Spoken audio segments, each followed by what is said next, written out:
பார்த்துட்டு இருக்க தந்தி டிவி எல்லாத்துக்குமே ஒரு பெரிய ஹாய். ஸோ இன்னைக்கு நம்ம இயக்குனர் சிம்புதேவன் அவங்களோட இயக்கத்தில் யோகி பாபு, சின்னி ஜெயின், எம்எஸ் பாஸ்கர் இவங்க எல்லாரும் சேர்ந்து நடிச்சு வெளிவந்திருக்க படம் தான் போட். இந்த படத்தை பற்றி தான் பார்க்க போகிறோம். அண்ட் இந்த படம் ஒரு 2 மணி நேரம் 25 நிமிடமான டியூரேஷன் ரிலீஸ் ஆயிருக்கு. இந்த படம் ஒரு சர்வைவல் ட்ராமா அப்படின்னு கூட சொல்லலாம். ஸோ இந்த படத்தை பற்றி தான் இன்னைக்கு நம்ம பார்க்க போகிறோம். சரி, ஓகே, இப்போ இந்த படத்தோட ஒன்லைன் என்ன அப்படின்றத நம்ம பார்த்துலாம். இந்த கதையை வந்து பார்த்தீங்க அப்படின்னா அந்த 2ஆம் உலகப் போர் காலகட்டத்தில் நடக்கிற மாதிரியான ஒரு கதையும் கூட சொல்லலாம். ஜப்பான் வந்து நம்ம சென்னை மேலே வந்து குண்டு போடுறதுக்காக ரெடியாக இருக்க மாதிரி சொல்கிறாங்க. ஸோ இதனால் இந்த குண்டு போடுறதுக்காக பயந்துட்டு என்ன பண்ணுறாங்கன்னா ஒரு 9 பேர் போட் எடுத்துக்கிட்டு தப்பிக்கிறதுக்காக கடலுக்குள்ளே போகிறாங்க. கடலுக்குள்ளே போனோம்னா நம்ம தப்பிச்சிடலாம், ஒரு 2 மைலுக்கு அங்கிட்டு போயிட்டோம்னா நம்ம வந்து குண்டு போட்டாலும் நம்ம சேஃபாக தப்பிச்சிடலாம்னு சொல்லிட்டு 2 பேர் என்ன பண்ணுறாங்கன்னா கடலுக்குள்ளே வந்து போட் எடுத்துருக்கா போகிறாங்க. போனதுக்கப்புறமா தான் தெரியுது அந்த இடத்துல ஒரு சின்ன ட்விஸ்ட் உண்டு. ஸோ அதுக்கப்புறமா அந்த குண்டுலேருந்து அவங்க தப்பிக்கிறாங்களா இல்லையா, அந்த மாட்டிக்கிட்ட கடல்ல இருந்து அவங்க எப்படி வெளியே வராங்க அப்படின்றது தான் இந்த படத்தோட ஒரு ஒன்லைனாக இருக்குது. சரி, ஓகே, இப்போ இந்த படத்தோட இந்த பாசிட்டிவ் நெகட்டிவ் இந்த பக்கத்தை பற்றி பார்த்தலாம். ஸோ இந்த படத்தோட பாசிட்டிவாக நம்ம எதை பார்க்கலாம்னு கேட்டிங்கன்னா இந்த படத்தோட ஒரு கதை. ஸோ 2ஆம் உலகப் போர் காலகட்டத்தில் நடக்கிற கதைன்ற போது குண்டு போடுறாங்க, ஜப்பான்காரங்க நம்ம ஊர் மேலே குண்டு போடுறாங்க, அதில் தான் அவங்க எப்படி தப்பிக்கிறாங்க அப்படின்றது தான். கதையில் கொஞ்சம் டெப்த் கம்மியாக இருந்தாலுமே இந்த கதையை வந்து ஒரு நல்ல கதையை தேர்வு பண்ணி அதை டேரக்டர் கரெக்டாக டெலிவரி பண்ணியிருக்காரு கூட சொல்லலாம். அண்ட் டேரக்டர் இந்த விஷயத்தில் கொஞ்சம் நல்லா வேலை வாங்கியிருக்காருன்னு சொல்லலாம். ஸோ அந்த வகையில் கதை ஓரளவு கொஞ்சம் ப்ளஸ்ஸாக இருக்குன்னு சொல்லலாம். ஸோ அதுக்கு அடுத்ததாக வந்து ஜிப்ரானோட மியூசிக்கு கண்டிப்பாக நம்ம பாராட்டி ஆகணும். இந்த படம் ஒரு சர்வைவல் ட்ராமா படம் அப்படின்றனால வந்து பார்த்திங்க அப்படின்னா நிறைய விதமான அந்த பரபரப்பான சீன்ஸ்லாம் வருது, சுறா வருது, இந்த புயல், இந்த மாதிரியான விஷயங்களை அவங்க எப்படி தப்பிக்கிறாங்க அப்படின்ற இடத்துலலாம் வந்து பார்த்திங்கன்னா மியூசிக் ரொம்ப நல்லாவே ஸ்கோர் பண்ணியிருக்காரு. அது பார்க்கறது கொஞ்சம் டீசெண்டாக இருக்குது அண்ட் கேட்கறதுமே கொஞ்சம் ப்ளசன்டபுளாகவும் இருக்குன்னு சொல்லலாம். ஸோ அந்த வகையில் இந்த படத்துக்கு மியூசிக்குமே ஒரு மிகப்பெரிய ப்ளஸ்ஸாக இருக்குது. சரி, ஓகே, அதுக்கு அடுத்தது அப்படியே நம்ம இந்த நெகட்டிவ் பக்கம் வந்துடும். என்னடா நீ அதுக்குள்ளே நெகட்டிவ் பக்கம் வந்துட்டு அப்படின்னு கேட்காதீங்க. ஸோ நெகட்டிவ் இந்த பக்கம் கொஞ்சம் நிறையா இருக்குன்னே சொல்லலாம். அண்ட் முக்கியமாக வந்து இதில் வந்து பார்த்திங்க அப்படின்னா நிறைய விதமான கேஸ்ட் அண்ட் க்ரூ இருக்குது.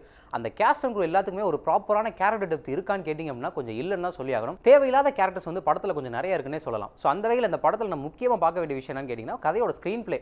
மொத்தம் வந்து ஒரு 2 மணி நேரம் 25 நிமிஷம். இந்த படத்துக்கு இந்த டியூரேஷன் தேவையான்னு கேட்டிங்க அப்படின்னா கண்டிப்பாக கிடையாது. குண்டுக்கு பயந்துக்கிட்டு அவங்க வந்து கடலுக்குள்ளே போகிறாங்க. பட் ஆனால் அந்த கடலிருந்து அவங்க எப்படி தப்பிக்கிறாங்களா இல்லையன்றது தான் ஒரு கதையாக இருக்கே தவிர்த்து ஸோ முதல் பாதி வந்து வேறு கதையாகவும் 2வது பாதி வந்து வேறு கதையாகவும் இருக்குன்றதான் சொல்லி ஆகணும்.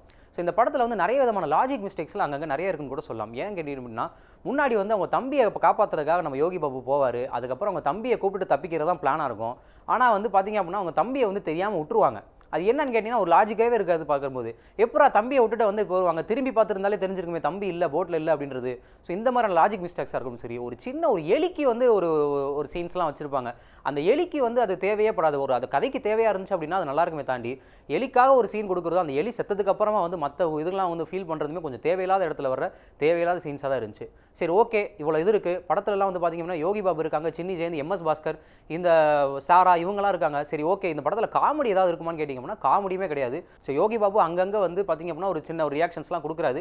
அது பார்க்குறதுக்கு கொஞ்சம் காமெடி நம்மளால் நினச்சிக்க வேண்டியதானே தவிர்த்து இந்த படத்தில் காமெடி சுத்தமாகவே கிடையாது. அந்த 2ஆம் உலகப் போர் காலகட்டம்னால பார்த்திங்கன்னா அதற்கேற்ற மாதிரியான விஷயங்களும் சரி, இப்போ நடக்கிற விஷயங்களும் சரி. ஸோ அதுக்கடுத்து அந்த எம்எஸ் பாஸ்கர் வந்து பார்த்திங்கன்னா நிறைய விதமான கருத்தூசி போடுறாரு. அதாவது இந்த ஆங்கிலேயர்கள் காலகட்டத்தில் வந்து நம்மளை எந்த அளவுக்கு அடிமையாக வச்சிருந்தாங்க, ஒரு உயர்ந்த ஜாதியில் இருக்கவன் தாழ்ந்த ஜாதியில் இருக்கவனை பார்த்து எந்த அளவுக்கு அவன் வந்து அவனோட பார்வைகள் வந்து அவங்க மேலே வந்து எந்த மாதிரி இருக்குது அப்படின்ற விஷயங்களை அந்த மாதிரி விஷயங்களை வந்து நம்ம எம்எஸ் பாஸ்கர் டயலாக் மூலமாக நிறைய விஷயங்களை கன்வே பண்ணுறாரு. அது அக்செப்டபிள் பண்ணிக்கிற மாதிரி தான் இருக்குது. பட் இருந்தாலுமே இந்த கதையில் டெப்த் இல்லைன்றனால வந்து இதெல்லாம் வந்து முகம் சுளிக்க வைக்க முடியாவும். என்னடா இதெல்லாம் தேவையில்லையே. படம்னா அந்த ஒரு சர்வைவல் ட்ராமா படம்னா நம்மளை வந்து ஒரு எங்கேஜிங்காக வச்சணும், ஆடியன்ஸை வந்து ஒரு பல்ஸில் சீட் எட்ஜில் உட்கார வைக்கிற மாதிரியான ஒரு ஸ்கிரிப்டோ அதுக்கேற்ற மாதிரியான ஒரு ஸ்க்ரீன் பிளேவோ இருக்கணுமே தாண்டி இந்த மாதிரியான விஷயங்கள் கொஞ்சம் முகம் சுளிக்க வைக்க முடியாது இருக்குது. சரி, ஓகே, இப்போ வந்து கடல்லேருந்து 2 பேர் தப்பிக்கணும். கடலோட போட்டோட வெயிட் தானால வந்து நிறைய பேர் 9 பேர் இருக்கனால போட்டு வந்து கண்டிப்பாக உடஞ்சிரும் இல்லை முங்கிடும்ன்றது பட்சத்தில் ஒரு 3 பேரை வந்து நம்மளே வெளியே விட்டு தூக்கி எறியணும் பட்சத்தில் அவங்க என்ன பண்ணுறாங்கன்னா சீட்டு குலுக்கி போட்டு பார்க்குறாங்க. ஏதோ அந்த பிக் பாஸ்லாம் அந்த நாமினேஷன் பண்ணுவாங்க தெரியுமா. ஸோ அந்த மாதிரியான ஒரு சில விஷயங்கள் பண்ணுறாங்க. சர்வைவல் ட்ராமா படம் அப்படின்னா அதுக்காக நம்ம ஹாலிவுட் நிறைய படங்கள் வந்திருக்கு.